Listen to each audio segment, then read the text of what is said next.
आज की वीडियो में हम देखने वाले हैं कि यह 9 साल की बच्ची प्रेग्नेंट हो गई और कैसे हुई, यह सब इस वीडियो में देखेंगे। उससे पहले वीडियो को लाइक करें और चैनल को सब्सक्राइब करें। यह महिला अपनी 9 साल की बेटी को हॉस्पिटल में ले आई। उसे शक था कि वह प्रेग्नेंट हो गई है। डॉक्टर ने उसका चेकअप किया। शुरुआत में उसकी बेटी का पेट थोड़ा सा ही निकला हुआ था, लेकिन उसे जल्द ही वह इतना बड़ा हो गया कि उसकी पेट भी नहीं पहन पा रही थी। उसकी मां ने उसे विश्वास देते हुआ कि शायद यह खाने की वजह से हो गया है। उसी शाम उसकी बेटी अचानक बाथरूम की ओर भागी और जोर से उल्टी कर दी। वह लक्षण गर्भवती महिला के लक्षणों से काफी मिलते जुलते थे। लड़की को इतनी जोर से उल्टी करते देख उसके पिता ने उसे सुबह जांच के लिए अस्पताल ले जाने को बोला, लेकिन सिर्फ एक रात की देरी के बाद उनकी बेटी का पेट और भी बड़ा हो गया। वह कार की पिछली सीट पर तड़पती रही। जब वे अस्पताल पहुंचे तो डॉक्टर की जांच के नतीजे बिल्कुल सामान्य थे। उन्होंने महिला को समझाया कि उनकी बेटी को बस थोड़ा सा लैंग्रोज है और गर्भावस्था जैसे लक्षण, बस एक एलर्जी है। मां ने राहत की सांस ली, लेकिन उनकी बेटी बीमारी उनकी कल्पना से कहीं ज्यादा बड़ी थी। देर रात अपनी बेटी की आवाज सुनकर मां अचानक जाग गई। वह दौड़कर उसके बिस्तर के पास गई, जहां वह पसीने और दर्द से तड़प रही थी। उसके दर्द से महिला घबरा गई। बिना देर किए वे उसे उसी रात सबसे बड़े स्थानीय अस्पताल ले गए। आपातकालीन उपचार के बाद उसकी हालत जल्द ही आराम मिला। तभी एक युवा डॉक्टर आया और महिला को बताया कि उसे शक है कि उनकी बेटी की हालत गंभीर लग रही है, लेकिन देखभाल से ठीक हो जाएगी। हालांकि महिला को उसकी बातों पर यकीन नहीं हुआ। उसे लगा कि उसकी बेटी जरूरी बीमारी हो गई है।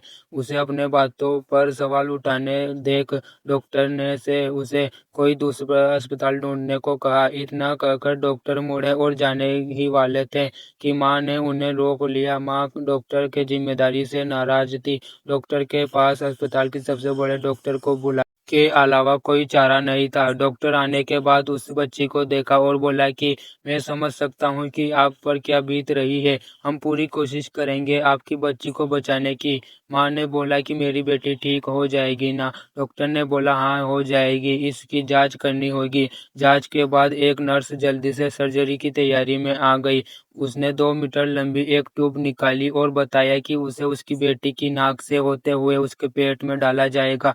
दर्द से हिलने डुलने से बचने के लिए उसे अपनी बेटी की मदद की जरूरत पड़ी। दोनों माता पिता के लिए वाकई एक कष्टदायक काम था। अपनी बेटी को तड़पते हुए देखकर मां का दिल घबरा गया। उसने अपना चेहरा ढक लिया और निराश होकर रोने लगी। वह इस बात से अनजान थे कि आगे और भी बड़ी निराशा आने वाली है। दिन भर चले ऑपरेशन के बाद डॉक्टर ने दोनों को बताया कि उन्हें एक गंभीर समस्या का भी पता चला। डॉक्टर ने दुख के साथ बताया कि उनकी बेटी की गर्भाशय में गतिहीनता एक गंभीर रूप के कारण। इसका अर्थ है कि उसकी गर्भाशय सामान्य रूप से नहीं है और वह जो खाना खाती है वह उसके पेट में जमा हो जाता है और पच नहीं पाता। इस स्थिति का फिलहाल कोई इलाज नहीं है, यानी उनकी बेटी को दूध पिलाने बोला। जैसे ही मां ने सुना वह निराश होने लगी। डॉक्टर ने अचानक बोस्टन के लिए एक बच्चों के डॉक्टर का जिक्र किया, जो इस क्षेत्र के सबसे अच्छा डॉक्टर थे और शायद उनके पास कोई समाधान हो। डॉक्टर के ये शब्द मां के लिए आखिरी सहारा साबित हुए। उन्होंने डॉक्टर को बार बार ईमेल किया और उस अस्पताल को फोन किया जहां वे काम करते थे, लेकिन उनकी सारी कोशिशें बेकार गई।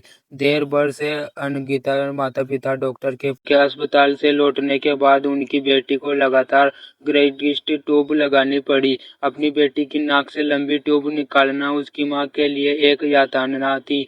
वह अपनी बेटी का दर्द समझती थी, फिर भी उसे एक छोटा सा अंश भी बांटने में असमर्थ महसूस करती थी। एक धर्मनिष्ठ ईसाई होने के नाते उसकी मां समझ नहीं पा रही थी कि ईश्वर उसकी बेटी के साथ ऐसा व्यवहार क्यों कर रहा है। बस एक प्रार्थना करती रहती थी।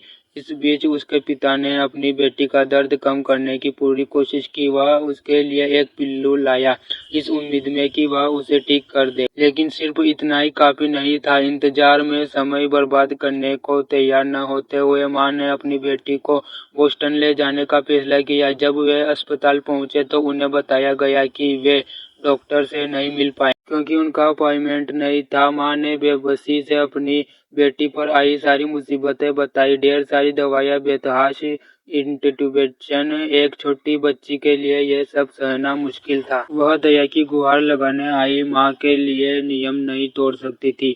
माँ के पास अपनी बेटी के साथ वहाँ से जाने के अलावा कोई चारा नहीं था। उस रात उन्होंने रेस्टोरेंट में खाना खाया, लेकिन माँ को भूख नहीं थी और गलती से एक गिलास गिर गया। उसने टेबल साफ करने आए वेटर से धीरे से माफी मांगी, लेकिन वेटर ने उसकी बेटी को बोला कोई दिक्कत नहीं। तभी वेटर की नज़र उसकी बेटी के पेट पर पड़ी और उससे इस बात का एहसास हुआ कि लड़की शायद बीमार हो। यह जानकर कि माँ और बेटी टेक्सास से डॉक्टर के पास आई है, महिला ने उत्साह से एक दिन के लिए उनकी टूर गाइड बनने की। माँ ने मना कर दिया, लेकिन उसकी बेटी ने उसके पास आकर धीरे से विनती की। उसकी बीमारी ने उसकी बहुत सी खुशियाँ छीन ली थी। यह देखकर माँ आखिरकार मान गई। अगले दिन महिला समय पर पहुंच गई। उसने ऐसी कार चलाई जो लगभग क्षतिग्रस्त लग रही थी, लेकिन इससे उसका उत्साह कम नहीं हुआ। उनकी पूरी यात्रा आनंद से भरी रही। वे हाई सियांग संग्रहालय पहुंच गए। उनकी बेटी मानो ठीक हो गई थी। फिर कला संग्रहालय आया और फिर अंदर की खूबसूरत पेंटिंग्स बेहती स्तंभ रह गई। तभी उसकी माँ का फोन बजा। कल सुबह 7 बजे बच्ची को ले आना। पायल जानती थी अस्पताल इतना बदल क्यों गया है, लेकिन यह खबर उसकी माँ के साथ हुई बातचीत से कहीं बढ़कर थी। बच्चों का डॉक्टर्स बहुत शांत थे।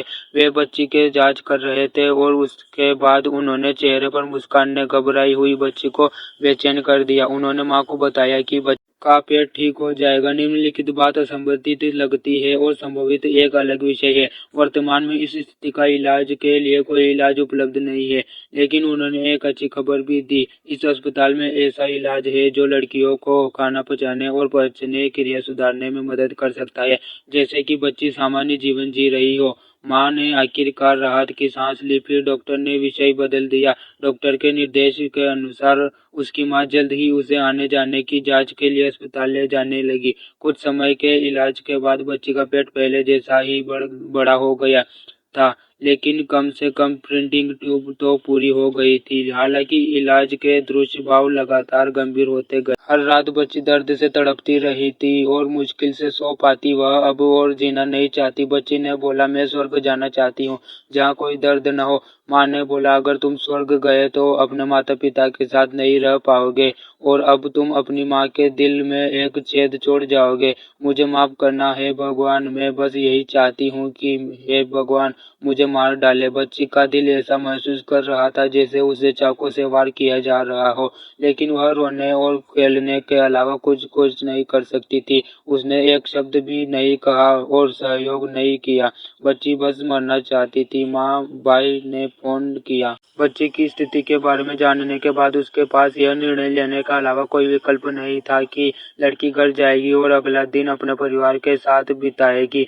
लेकिन उसने कभी उम्मीद नहीं की थी कि लड़की घर लौटने के पहले दिन ही 3 मंजिल ऊंचे पेड़ के छेद में गिर जाएगी। वह 3 मंजिले पेड़ के छेद में गिर गई और जमीन पर गिर गई। जब जल संसाधन मंत्रालय के कर्मियों को इस बारे में पता चला तो उन्होंने तुरंत मदद के लिए जियाओमिंग को बुलाया। जब वे घटनास्थल पर पहुंचे तो बचाव कार्य कठिनाई सभी की अपेक्षा से कभी अधिक थी। ऐसा इसलिए था क्योंकि सदियों पुराना पेड़ खोखला था और उसे सीधा नहीं काटा जा सकता था, अन्यथा लड़की को नुकसान पहुंच सकता था।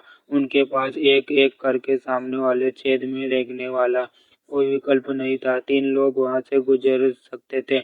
इस समय उसकी माँ लगभग बेहोश हो गई थी। उसने पेड़ को पकड़ लिया और रोते हुए ईश्वर से अपनी बेटी को आशीर्वाद के लिए प्रार्थना की। यह सुनकर वहां मौजूद सभी लोग भावुक हो गए। सभी पेड़ की ओर चल पड़े। अपनी माँ के पीछे उकड़ू बेटी और सच्चे मन से लड़की के लिए प्रार्थना करने लगी। भगवान ने उनकी प्रार्थना सुन ली। 5 घंटे से अधिक समय तक फंसे रहने के बाद आखिरकार लड़की को बचा लिया गया।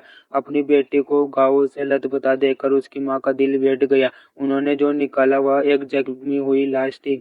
जब वे पूरी तरह से हताश थे, तभी एक चमत्कार अपने वरिष्ठों को धन्यवाद दे रही थी। फिर लड़की को एक हेलीकॉप्टर में चढ़ाया गया और आपातकालीन उपचार के लिए अस्पताल ले जाया गया। हालांकि लड़की अपने स्थान से 10 मीटर से अधिक डूब गई थी। केवल उसका सिर नहीं फटा था और उसके शरीर पर चोट का निशान भी नहीं था। इससे भी अधिक आश्चर्य की बात यह थी कि अस्पताल से छुट्टी मिलने के बाद उसका पेट कम हो गया और वह अब रोई नहीं, वह खुशी से मुस्कुरा और वह एक मोटा चिकन खाना चाहती थी। बच्चे की प्यारी मुस्कान देखकर महिला खुश हो गई।